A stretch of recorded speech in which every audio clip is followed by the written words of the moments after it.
Well, yes. Hello, everyone. I've been rushing from meeting to meeting today, so I'm just simply joining for Stefan's presentation. I'm at Aarhus University in Denmark, and I'm professor of economics here. But I've worked with Stefan for a very long time on this project on states of emergencies, and that's basically it. I'll let Stefan present the paper. Go ahead. We know the rules, 10 minutes. And if you take more than that, there's just less time for questions. Yeah, I'll try my best. Thanks very much, Mila. Thanks, Adam and Mila, for having me, or for having us. This is joint work with Christian, who you just heard, and Mehdi, who was in before. Let me try to motivate the paper. Okay, so states of emergency are declared very frequently, and just referring to the pandemic, like Katarina did before. According to our count, at least 99 countries have declared a state of emergency due to the current pandemic. So that's exactly half of all countries of the world. And as you know, states of emergency often apply more powers to the executive and to the detriment of the other two branches, and less rights for citizens. Now, Christian just mentioned that we've been working on this for a general project for quite a while. And so in previous research, we found that or we were concerned with the determinants for having constitutionalized emergency provisions. So this is what we call an emergency constitution, right? The provisions that deal with emergencies as part of a constitution. We've been concerned with the reasons for declaring a state of emergency, and also with the consequence or the consequences once a state of emergency has been declared. Now, in previous work, we find that the less costly it is to declare a state of emergency, the higher the likelihood. So that's not a surprise, really.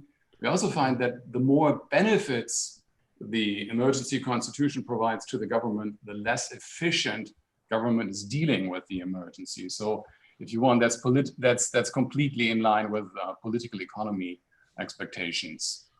But we do find then that constitutional constraints do matter, and emergency constitutions do channel government behavior, at least very often. In this paper, we basically want to go one step further and ask, under what conditions are constitutions likely or unlikely to be complied with? And here constitutions are referring only to emergency constitutions. So that's the basic question we are after. And in principle, we think of states of emergency as in a very simple way. They can be declared unlawfully, they can be conducted unlawfully, and they can be prolonged unlawfully, not in accordance with the constitutional provisions. And so to come up with any sort of possible determinants of running a state of emergency unlawfully or unconstitutionally, this is basically what we thought was the challenge, and I'll tell you how we try to go about resolving it. So the first issue is that we need to establish a list of all states of emergency that have been declared on the nation state level. We're not interested in the sub-nation national level.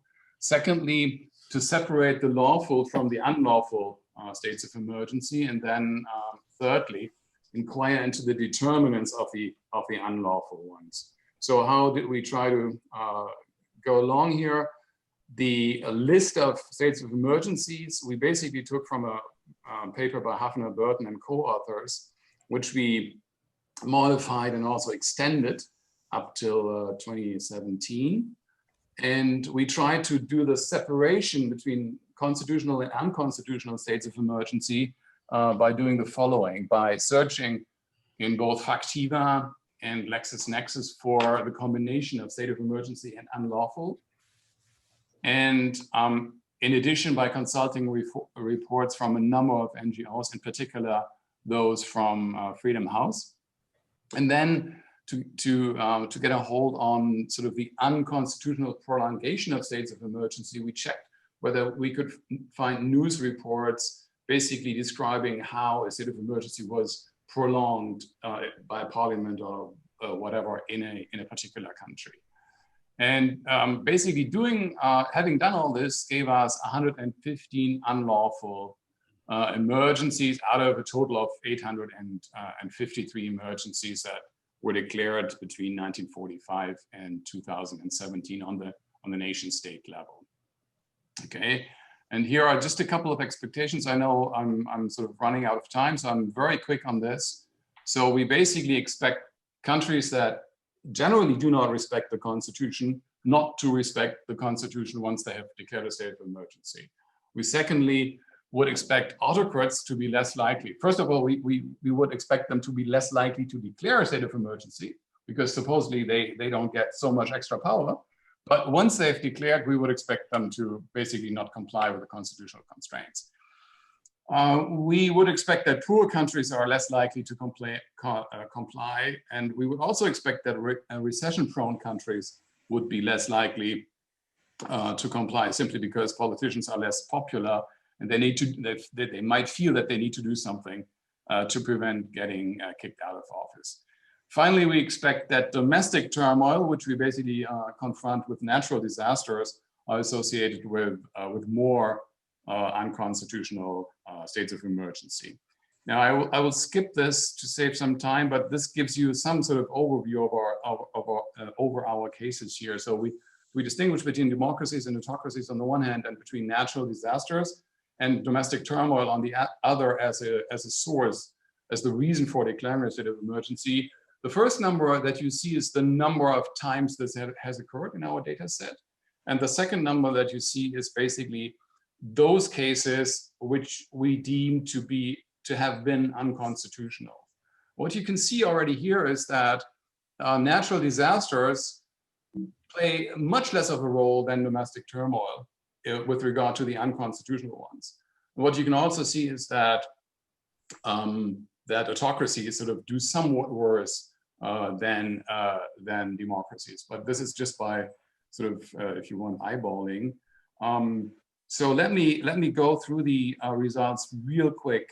So this is the entire sample. These are all cases that we have. And I will not comment on this as the results are pretty much in line with our expectations.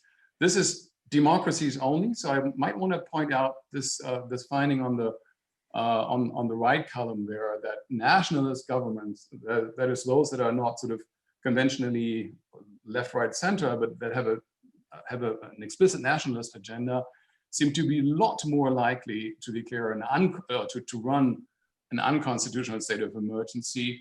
But there is a limited number of cases, so I wouldn't overinterpret that result. Moving on to domestic events, well, you see that recession-prone countries are a lot more likely to experience an unlawful state of emergency. That bicameral systems seem to experience that. The reason might be that it's more difficult to declare if you need both houses to consent. So that might be explaining that.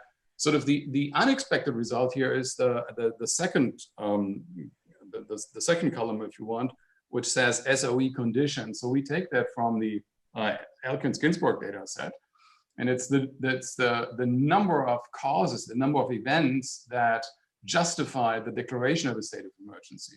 So we would expect if you have many listed there, then it would be easier for an executive to declare a state of emergency. In other words, it would be less likely to overstep the Constitution. And somehow we find the opposite here. So the more conditions are being named in the Constitution, the more likely an executive is to overstep its competences. So if you have any good explanation for that, we have one or two ideas of what might be driving this result, but that's sort of an unexpected results. And finally, we look at phase 3. Remember, declaring, running, and prolonging. So this is the unlawful extension of states of emergency. And what you can see here is basically that presidential systems are a lot more likely to extend unlawfully. And again, these governments that are being led by nationalist parties. And this is basically it. I'll try to conclude with the last slide. Most of the findings are completely in line with our expectations. So we find that autocracies make a difference for being constitutional or unconstitutional. What we would like to do, what we haven't been able to do in this paper here, is to see whether the size of the event has an impact on the likelihood of running a state of emergency in an unconstitutional way. That is, if you have a huge tsunami, it might be that governments feel that they need to overstep the constitution in order to come in. That is very difficult because you need very precise data, both regarding the declaration of a state of emergency and the occurrence of the event that causes the state of emergency. And what we haven't been able to do also is the following, namely to count the number of measures that are implemented during a state of emergency and then that remain then valid after the state of emergency has been lifted.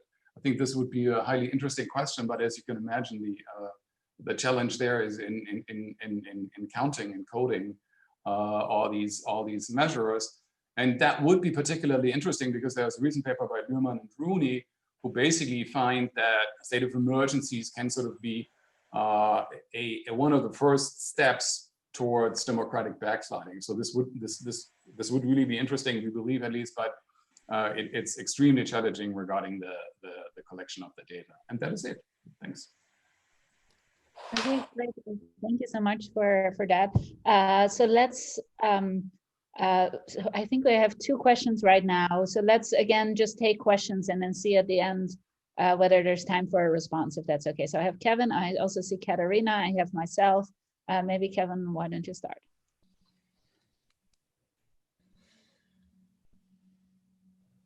Thanks. I enjoyed the paper.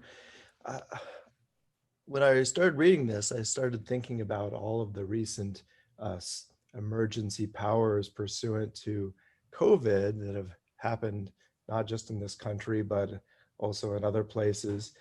And just a week or so ago, the Michigan governor's special emergency powers were struck down by the court there. It's also happened in Wisconsin, Illinois. I think a challenge was failed in Pennsylvania, but we also have something, I think a couple weeks ago, a Madrid court struck down some Spanish restrictions pursuant to an emergency power. We had a curfew struck down in France. So it seems like, and I have no idea what the numbers look like, and this is just COVID, but a non-trivial number of these emergency powers declarations are actually struck down by courts, sometimes before they can even take effect, perhaps sometimes shortly thereafter, sometimes a long time thereafter. And so it doesn't seem that you account for that, but I just wonder how you conceptualize an emergency, a state of emergency that's declared and then declared unconstitutional by a court and in fact, never takes effect or is in effect for a short time. That seems to me to be a liberal democracy, a constitutional system working like it should, and not a failure of de facto protection or concern about backsliding and so forth. So I was just wondering, I assume you don't code for that, but how you deal with it. I guess I will, if I may take the moderator's prerogative to ask my own question now, because it's very related. Like, I wonder if you should stay away from the language of unconstitutionality here and just say, are procedures followed or not? Because on the one hand, you have sometimes, it goes to questions of measurement and how do we conceptualize what we're measuring, right? So we don't know whether these measures are actually unconstitutional. In some cases, they were being struck down, so they were unconstitutional, but that's only a small portion of them.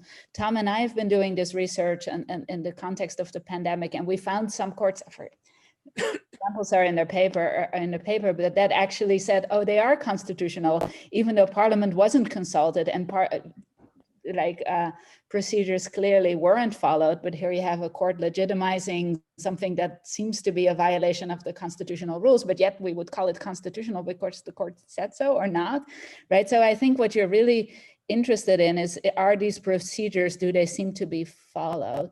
But even there, I don't want to, we don't want to spend too much detail going into the data, but some of it seems like difficult, right? So for example, you say if the listed grounds are not followed, if it's not one of the listed grounds, then then the procedures aren't followed because they couldn't declare a state of emergency. But turns out public health is rarely ever mentioned as a cause for declaring a state of emergency in constitutions, and yet about half of the countries in the world declared a state of emergency under their constitution during the pandemic, presumably more broadly interpreting some of these other grounds that are listed, right? So I do think, I mean, I think the enterprise is very valuable, but I think you want to, like, some of the measures seem more convincing than others in terms of are the procedures followed. If the Constitution says Parliament should be consulted and it's not, that seems like clearly not following procedures. When there is a matter of interpretation, that seems more difficult to say procedures aren't followed. I thought some of the same things with your question on was the executive response too strong, or was the rescue mission too ambitious, or something like that you say in the paper, right? It seems more difficult. In any case, I can go on, but I should turn it over to Katerina. I myself set a no two question rule, so I was about to. I had a very related set of reactions when I saw the paper. I'm like, oh my goodness, it's so great that economists are taking this on, because as a lawyer, you would just try to say, like, figuring out whether one state of emergency is constitutional or unconstitutional is a really difficult case and highly dependent on facts. So like the data would seem too daunting. So I'd love to hear more about the data, but I'm wondering whether there's also not kind of additional papers that can be written, not as just data presentation, but as ways of getting to this question with quantitative data without having to go and kind of code every decision by hand. So specifically kind of along the lines of what Mila was saying, I would love to say, like, at a very minimum, you need to declare certain kinds of emergencies. So comparing states of emergencies that are declared and undeclared, and looking at the gap between kind of following basic procedures everyone thinks you should follow and not, and using that as a DV and saying, look, democracies at a minimum are going through the hurdles, or rich states at a minimum are going through the formalities, whereas, we can all agree, even though we don't know whether a particular emergency was constitutional or not constitutional, that completely ignoring the formalities, except as Mila said, in certain cases is problematic. So I guess to lawyers, there will be kind of a lot of value added in on what would seem like data descriptive papers. Like if you picked a random small subsample and somebody hand coded it, would they agree with this methodology? If you looked and at these other data sets, how do they compare? I'd love to hear more about the data. I think, Adam, did you have your hand up? You're waving. It's not a hand raise function, but yeah. Yeah, I think because I'm the host, it doesn't give me a hand raise option. And so I was like waving at you, and then I found this clap option to as a workaround. Anyway, so first off, I also shared Katerina's view that, it'd be awesome to see just maps and timelines and things like that about what the emergencies are. And maybe this exists, I know, in other projects or other pieces of this project, to just even see the list to try to form some hypotheses. So I was trying to think, your hypotheses all seem reasonable to me, but it's without knowing what the sample is, it's tough for me to like come up with alternatives or extra ones that could be interesting. But the real comment I had is I have trouble thinking what the right sample is to be looking at.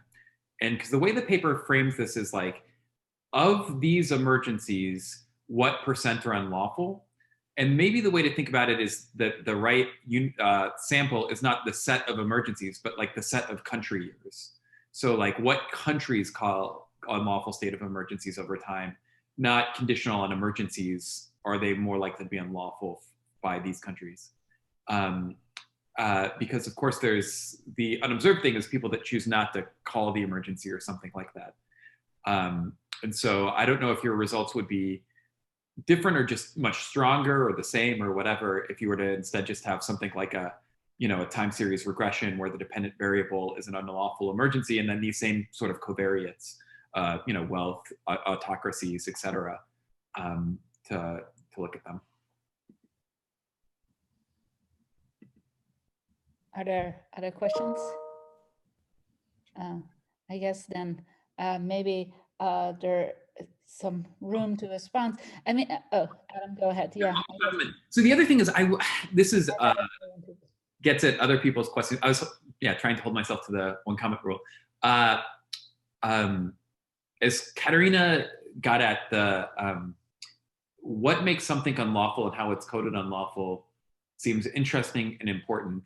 And one thing I was trying to think if I could think of a biased story in the accounting, which is, for instance, you could imagine that in a democracy, you are more willing to call a state of emergency unlawful because you're not afraid of being thrown in jail for calling it unlawful or something like that. Now you find that autocracies are more likely to have unlawful states of emergencies, but it could be that the gap is even bigger if people were allowed to criticize the government. Like it biases against your findings, so to speak, in a way that your findings are probably only stronger. And that my guess is the richer, more open societies, you're more likely to have people willing to say in the newspaper, this is unlawful, than in whatever the most autocratic states. Yeah, I think that's right, because I was thinking about the same point as well, right? It's a very interesting methodological question, right? How do we determine whether something may or may not be unlawful, or in any case, whether the procedures and the Constitution are followed?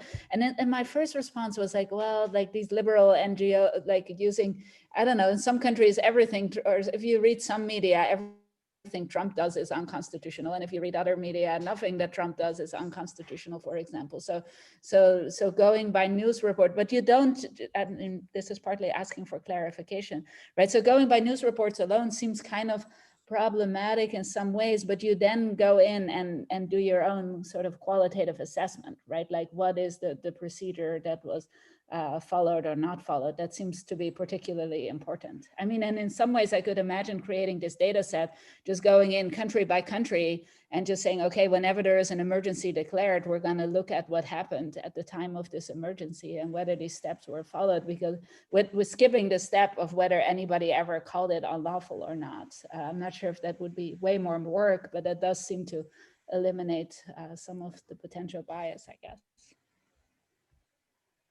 I don't know, are there other questions, or shall we turn it over to response? Stefan, you want to respond? Yeah, thanks for all the questions, very helpful. And I'll start, and then I let Christian finish off then. So just a little bit on the data collection process. Actually, what I skipped in my presentation is sort of how we do the de jure coding of the constitutional provisions. So we basically rely on the CCP, on Elkins, Ginsburg, Melton, the data set. We've actually checked very much, and with regard to very many countries, the correctness of that. So we are fairly certain that we are doing right there. So we have 3 variables that we call the cost index of emergency powers, and 3 variables for the benefits that the government or the executive would basically enjoy once it declares a state of emergency. So that's the de jure part of it. Now, for evaluating how governments have behaved and to what degree that their behavior has been lawful or not, actually what we do is we primarily rely on Factiva on the one hand and LexisNexis on the other. And yeah, I mean, I guess it was Adam who said it. That, you know, there is certainly a bias in reporting. Is in particular, you know, a couple of decades back, that some of these countries in the global south basically were not covered to the degree that they are covered today. So in that sense, it's very likely that we are underreporting rather than over-reporting. With regard to the language that we use, I mean, should we call it unconstitutional or not? At least, I guess maybe we could sort of modify the language in the sense that there have been people who basically evaluated this particular state of emergency as unlawful. You know? So we are not claiming that it really was unlawful or unconstitutional, but there were reports that this was the case. Maps and timelines, etc. That's very well taken. That might be helpful to add that. With regard to the very first question and the COVID experience, well, you know, that many German courts have been striking down very many parts of the decisions of both the federal and the state governments here too. So we're used to that.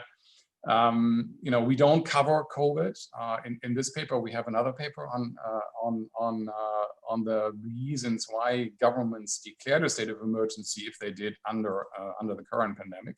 But this is not what we deal with in this paper. But it would be interesting to see to what degree constitutional or Supreme Courts basically then judged the running or the decision of the running and the prolongation as unconstitutional. But then sort of an additional step would be interesting, namely to see the degree to which these court decisions have been complied with by the various governments. So I think it's a very useful suggestion, which will be very difficult and cumbersome to implement, but it's helpful. Thanks. Christian, you want to come in?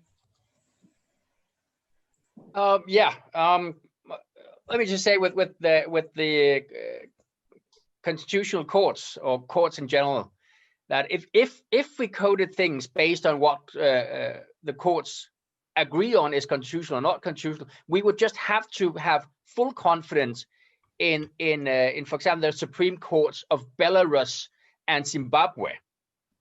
So that type of coding is just a no-go for us, because if we code based on what courts decide is constitutional, well, then there's the entire problem of whether they're politically independent or not that we're going to just ignore, and we don't think we can do that. So that's why we eventually just base all of our coding on these newspaper reports from NGOs and other interested parties, and do what we can with them. It's not just following procedure. We have a number of cases in our data where governments have evidently expropriated private property during the emergency, even though the Constitution clearly bans them from doing that. So we believe that is unconstitutional. Now, just a couple of things with respect to Adam's point there of looking at whether or not you have a state of emergency and then whether or not it's unconstitutional or unlawful or whatever we want to call it. It's a good point. And we do deal with that kind of problem in other papers with what's called a Heckman two-step estimator that can actually take care of that. The big problem with that is that requires a lot of data and a lot of quite detailed data. And with 97 events here based on domestic turmoil, it's just not enough to get that kind of statistics running. So ideally, that is exactly what we wanted to do. So we can see whether the countries that declare a state of emergency or the countries where we know that there's a state of emergency, that's it actually reported, are different from the other countries that are not left out. And then in a second step, whether it's unconstitutional or not.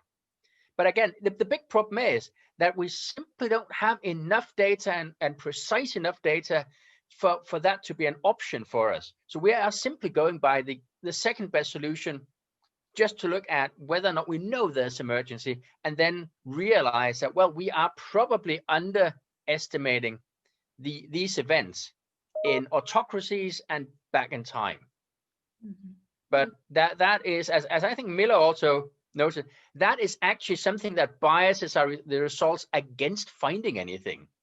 Yes, although you do, I mean, I realize I need to cut off the discussion and not make another comment, but you do sort of assume in that the text is clear enough that you or Freedom and House can make a determination about whether or not this was unlawful. And I think if there are legitimate differences in interpretation over whether or not these actions were not permitted, like in the pandemic, and the Constitution doesn't explicitly list health ground, then this becomes more problematic of an exercise, I think, than when there's very clear rules stated, right? Parliament should be consulted, and you see Parliament is not consulted, or it's 90 days and it lasts 120 days. I mean, there you have me, then I'm with you. But when it comes to some of these other things you code, it seems much more difficult difficult to, just as an outsider, like you're not going to trust the court of Belarus, fair enough, right? But then like there are genuine ambiguities in the text sometimes. Yeah, but if let's say the ambiguity in the text is reflected in the index. If there's ambiguity in the text, the index is, the SOE index is by definition 0.5. Okay, and there I don't. This may be a discussion for the chat, I guess. Just a very tiny remark. I mean, the phase 3 is basically about prolonging states of emergency, and that's exactly the example that you just made. I mean, we can count whether it's 90 days or 180 days or 324 days, right? And if you compare sort of our results with regard to phase 3. With those referring to phase 1 or 2, they are not so dramatically different. So that gives, that might give you a little bit of more confidence in our findings, because I mean the number of days are they are pretty straightforward and pretty objectively countable. Great. Thank you. I guess I haven't been consistent in getting everybody to clap for presentations. That's not a reflection of the paper, just me. Not thinking about it. Okay, on that note, I guess Adi and Alex are next, right? So Adi, you're presenting?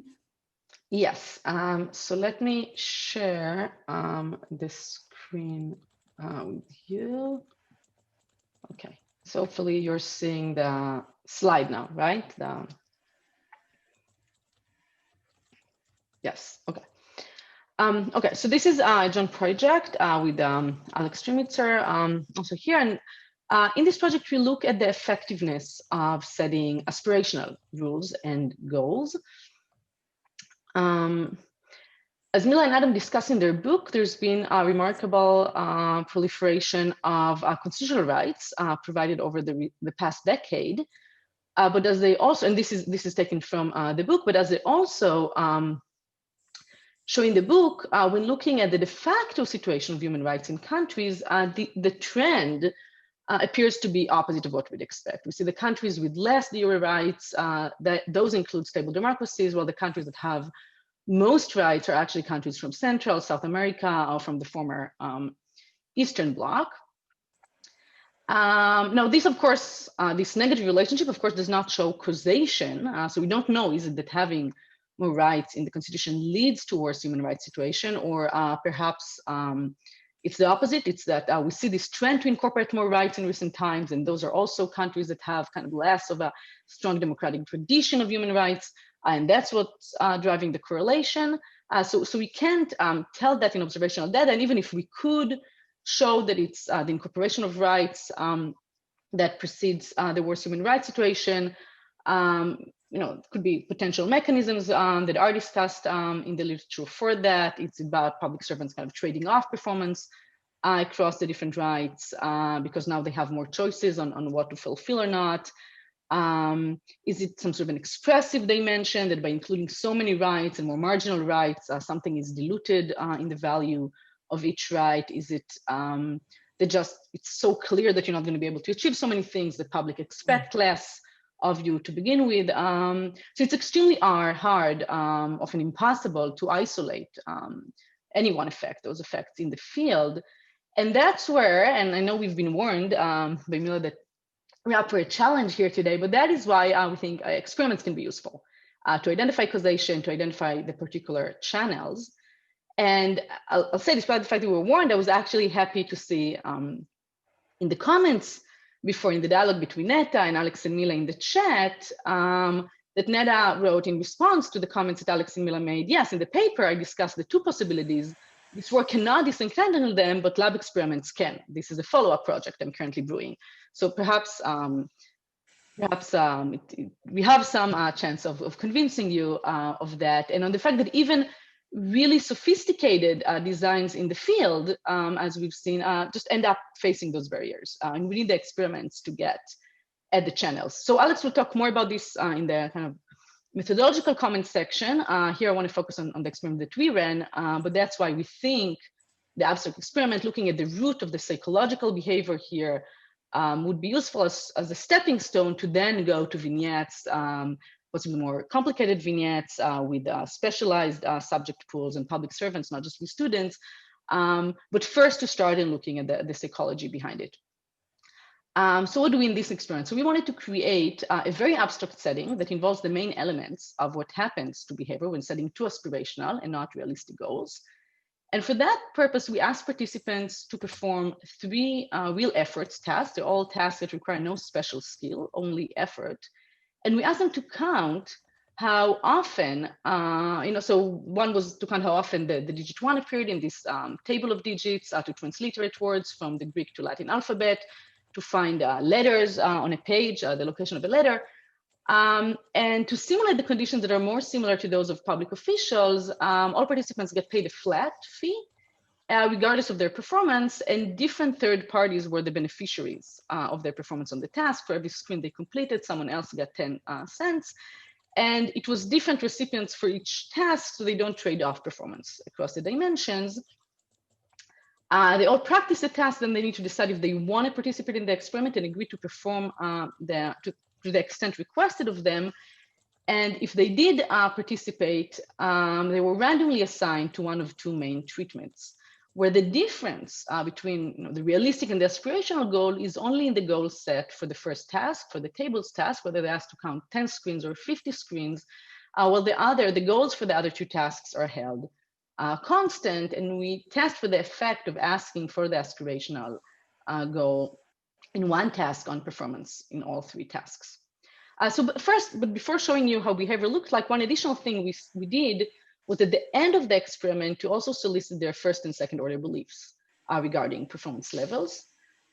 So the recipients of the proceeds, when we asked them to predict, what do you think the players would do? How much money do you think you're going to earn from their performance on average? As you can see, they also thought players will perform better under the aspirational goal in the manipulated task, in the tables task, much better, and will count more tables. And they thought they would perform about the same in the 2 other tasks. So they did not think the other tasks are going to be affected by the fact that a different goal was set for the tables task. The players themselves, after performing, actually were pretty good at second order beliefs at predicting what the recipients are predicting they would do. So they also thought they would perform better under the aspirational condition in the tables task and about the same in the words and letters task. Here the differences are not significant. So this mirrors nicely kind of the prevalence of setting aspirational goals, thinking they will improve outcomes. We see this in the first and second order beliefs. However, I will tell you, when we look at actual behavior, things look very differently. So first, in terms of what players actually did, they performed worse, not better in the aspirational condition. In the manipulated task, they counted less tables in the aspirational condition than in the realistic one. And even more interestingly, we also observed this spillover effect to the other tasks, although we always required the same goal there. So despite the fact they were asked for the same quantity in the words and letters task, when they were asked for the aspirational goal in the tables task, they also performed worse in the words and letters task. And I should say this is not because they're tired or something. They performed less in the aspirational condition. You can see they're performing less in all tasks. They're not trading off performance across the tasks. Here, for the words and letters task, we look at the percentage of people that actually reach the goal. We find a similar effect when we look at the average, a number of wrong answers overall, at the ratio of wrong answers to total answers. We also look at time investment. They spend less time on each of the tasks. So overall, we see this counterintuitive negative impact of setting the aspirational goal on performance, both for the manipulated task and a spillover to the other tasks. And then we get interested in what is driving this then? What is driving this spillover? Now we can actually rule out expectations because, as we've seen from the first and second order beliefs, second order expectations were reflective of the first order expectations, and they all assumed better performance under the aspirational condition, not worse. So that's not what's driving that. So we wanted to see whether this is about having tried to perform the task and experiencing failure, or is there also some sort of an expressive dimension involved here? Is it enough to know that an aspirational goal was set, or do you have to actually try and perform it and experience a failure? So we added 2 additional versions of the experiment with the same main manipulation between realistic and aspirational goal.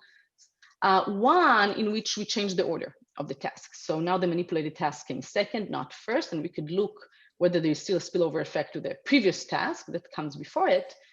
And another where we teamed 3 participants together, and we told all of them what are the goals expected for all tasks, but they knew that each one of them is randomly assigned to only perform one of the tasks. And we want to see whether it's enough to know that someone else got the aspirational goal for it to affect your own performance. And we do find that even under these conditions, even when it's more of an expressive element rather than actually tackling the aspirational goal yourself, we still see an effect. So when the manipulated task came second, we still found a strong effect for the manipulated task.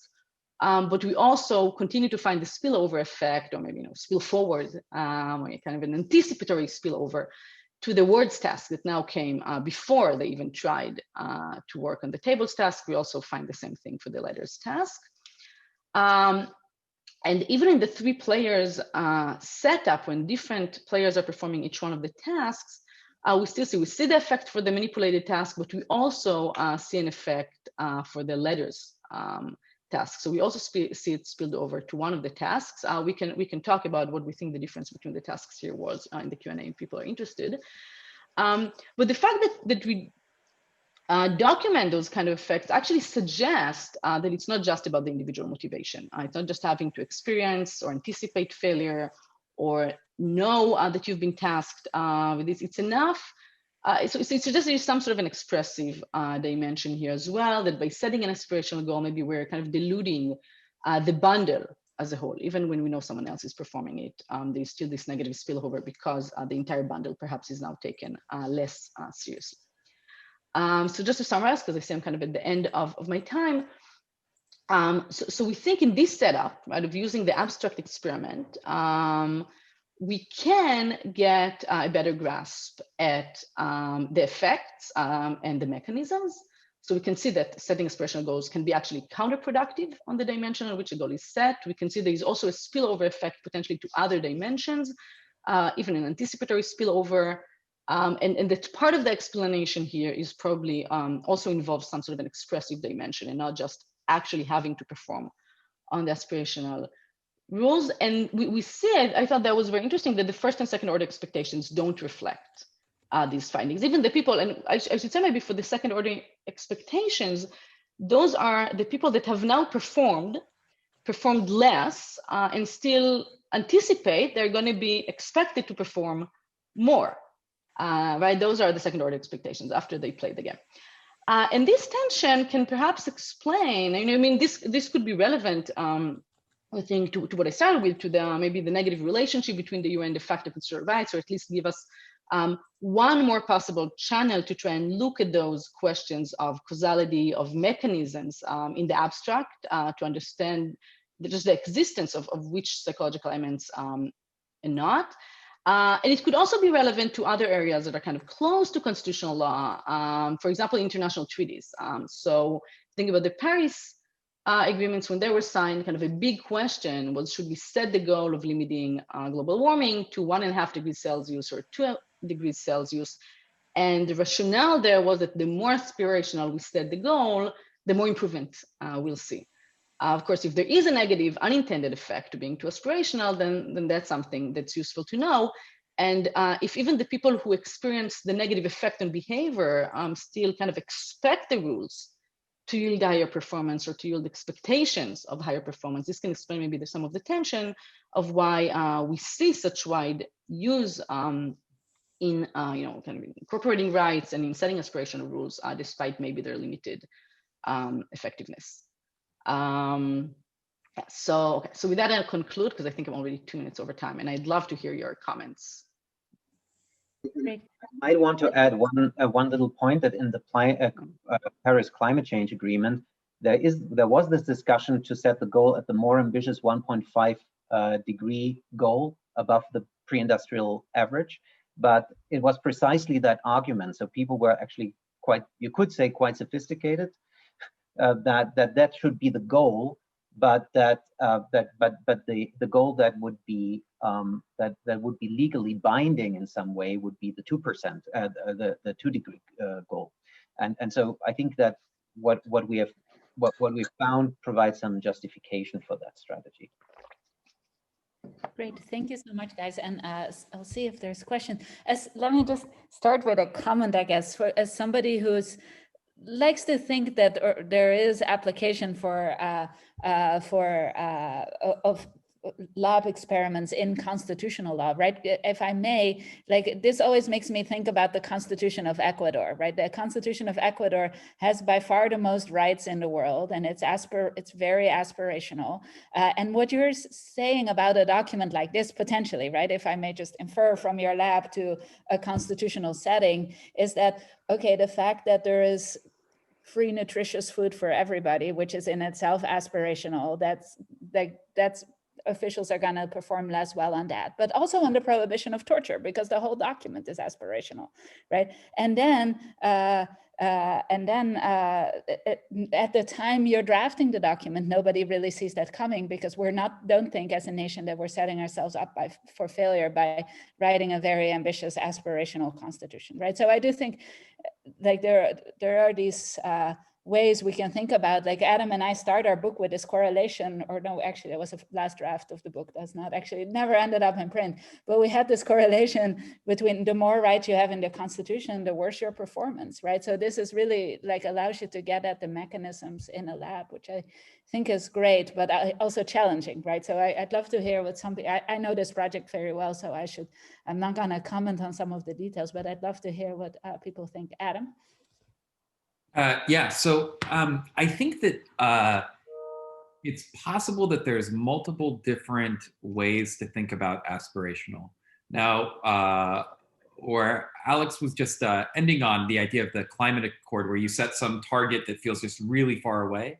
That feels to me exactly what this experiment is set up to test, right? Which is a single goal that just seems really hard to actually hit, and that when that's the goal, you're just like, why even bother almost, and it's counterproductive, and your results confirm that and make sense to me. That feels slightly different than what Mila was just saying, which is the many things in a constitution. So that's many priorities, but not necessarily difficult priorities.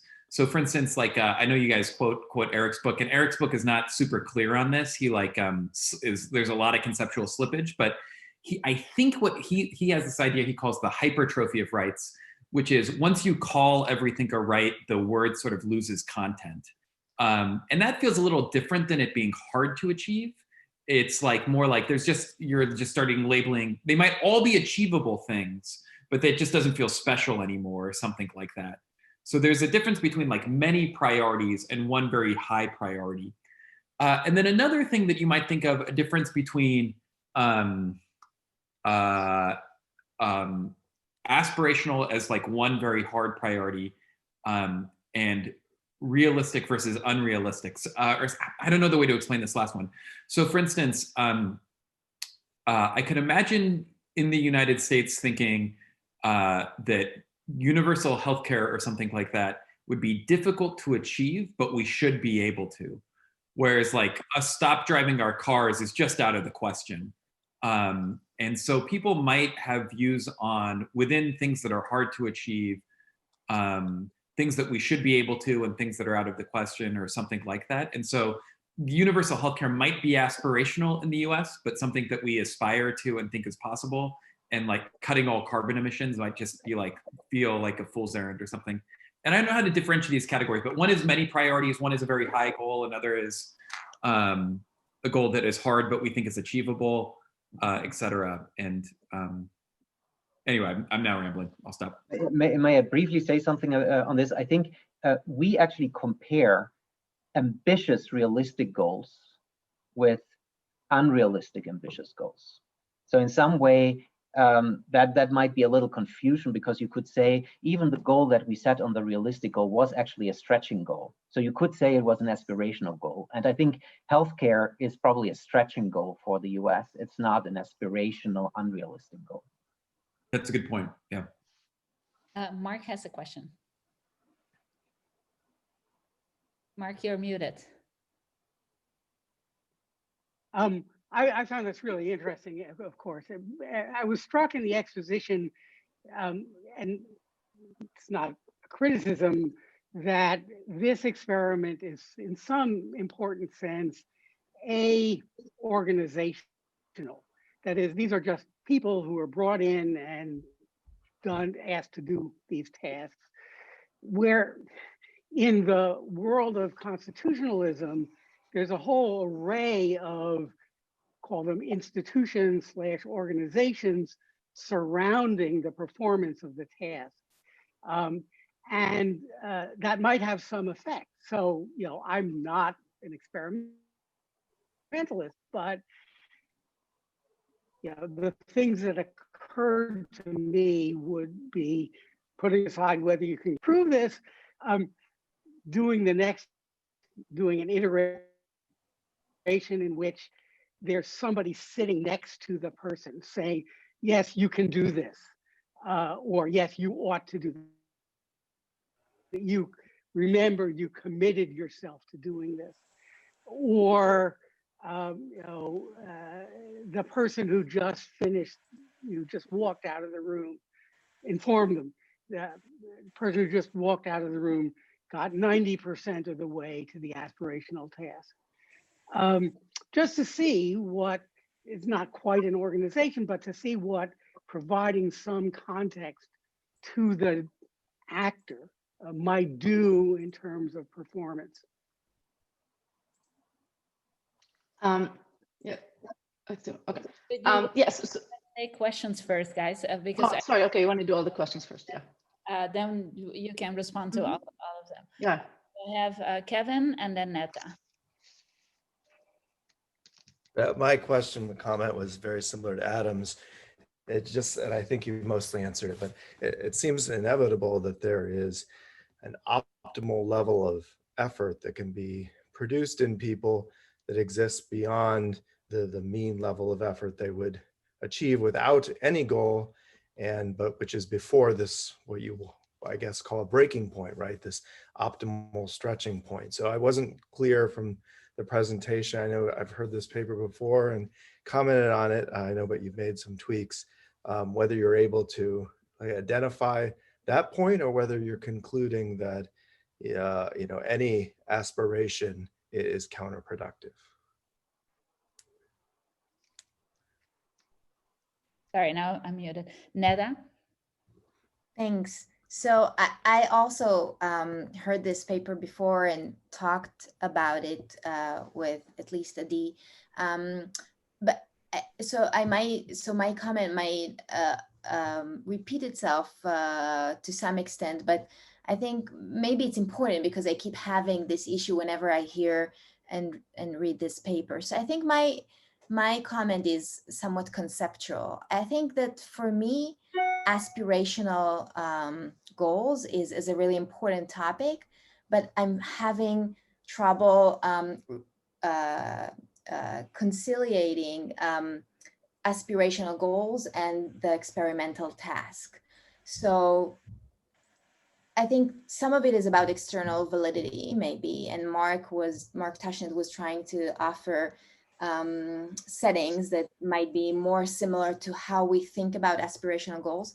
But I think maybe even more fundamentally, for me, aspiration without inspiration is a little bit of a conceptual mismatch. So if we're counting tables, in what sense is it aspirational goal? I mean, Adam and Kevin, I think we're talking about the differences between setting an unrealistic goal versus an aspirational goal. But I think aspiration is about something else, something additional, which is like some kind of ethos, of some kind of value, of something of you aspire to do something which is meaningful. And I think that if you want to test that, you need to give people meaningful tasks that they can identify with.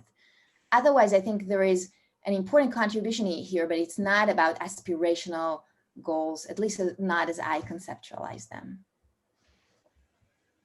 Okay, I guess those this is it for the questions for now. So you have about 5 minutes to respond. Okay. So Ryan, I think there were actually kind of similar themes right along those questions. So maybe I'll try to respond with kind of the thematic answer. So first of all, let me say, I think all of you, and I mean, this was in Mara's comment, but also in Kevin's and Nada's, you're right that there is a lot of context, right, in the real world. And I think this is why we kind of came in prepared for people to say, well, this experiment is very the abstract, right? It does not take into account all this richness of the real world. That's true. And we're not, we should say that's where a lot of the field work is coming from, right? And a lot of the field work, like Mila was giving the example of the position of Ecuador and other examples in the book.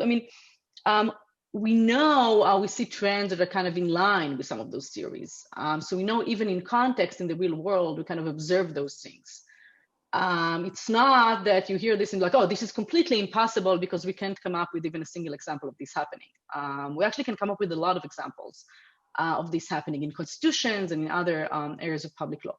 But the thing is that then we face those, when we have all this rich context, and actually even in a lab experiment that would incorporate all this rich context into it, then it's going to be really difficult to get at causation, right? So if we add in what's inspiring and what's inspiring to different people. Do you care about the environment? Do you care about children? Do you care about education, health? If we add those type of inspiring things, if we add motivation, positive feedback, also the organizational elements that Mark mentioned, of course they would have an effect. And then we would ask ourselves, what is the result of what we're capturing here, right? We'll see some interaction between the effect of those and the effect of the goal. And I think in those interactions are really, really interesting, especially if you want to say something about the real world. But in order to understand, right, what's the role of the interaction with those elements and what is the role of the goals themselves, right, of having so many rights, of setting the goal for climate change at a certain level and so forth, we want to first have kind of the cleanest setup. And I should say, if I did not say this in those particular words, we really think of this as a proof of concept. Right, so this is not about what are the particular conditions, what are the exact numbers. This is kind of the conceptually, we can see a negative effect for setting kind of those very aspirational goals for what Alex said, kind of ambitious but unrealistic goals. We can see a negative effect. We can see a negative spillover, which is counterintuitive. We can see the mismatch between expectations and performance. And we can see the expressive dimension of the role that plays. And all of those things are things that in the richer the context we sometimes can get to. But as we also said, and I think Alex is also going to talk about this in the methodological comments if we don't have much time, because this came out a bit longer than I hoped. We do think of this, I should say, as a stepping stone for vignettes. And I think in those vignettes, we can then add the richness. But then it's going to be easier for us to say, take the vignettes with their kind of wealth of information and context together with a very clean causal demonstration of the abstract experiments. And I think together, that's going to be much stronger than a vignette or field events would have been on their own. And maybe Alex wants to add a few things. I would add just two sentences. So I think the big advantage of lab experiments is the abstract design, and the big disadvantage of lab experiments is the abstract design. I think to a certain extent I should not talk too much about it, because I wanted to say a lot of these things also in the methodological comments that we have later. But I fully acknowledge this comment that Mark Tusnet made about the thickness of institutions. I'm going to talk about this. This is a huge topic, especially in kind of the in constitutional questions, where institutions tend to be very important. And maybe the last thing that I wanted to just mention is this point about the distinction between one aspirational goal and many different goals. So that was, I think, Adam's point, but also Kevin's point. Of course, if you have limited resources, then at some point realistic goals that are taken for themselves realistic can pile up to something that becomes unrealistic and aspirational. So that would be one argument. The other argument would be that, of course, there are many different mechanisms that could come in play if you have many dimensions. For instance, I was once involved in an activist group that tried to, prevent police powers to be expanded in Austria. And Austria has a very old constitution where the Bill of Rights basically goes back to, 1861. There's a reference in the 1919 constitution to this old Bill of Rights. And so it was actually quite interesting that we could get on privacy issues the church, the libertarians, the conservatives, because the right to family, privacy, and the right, like the certain privileges of the church, were all protected by the same right. So in some way, by splitting them up to many, you also engage in some sort of divide and conquer. So we can think of many different ways how these rights can actually undermine the effectiveness. And I think what we have here done is we focused on one of them and tried to establish this possibility result. Great, wonderful, thank you. Let's clap and we can continue this discussion because later in this afternoon, Alex will make a more general pitch for why we can use lab experiments and for understanding constitutional law. So to be continued, and I guess we have a 15-minute break. You can hang out here, 2 more substantive papers, and then we go back to remarks.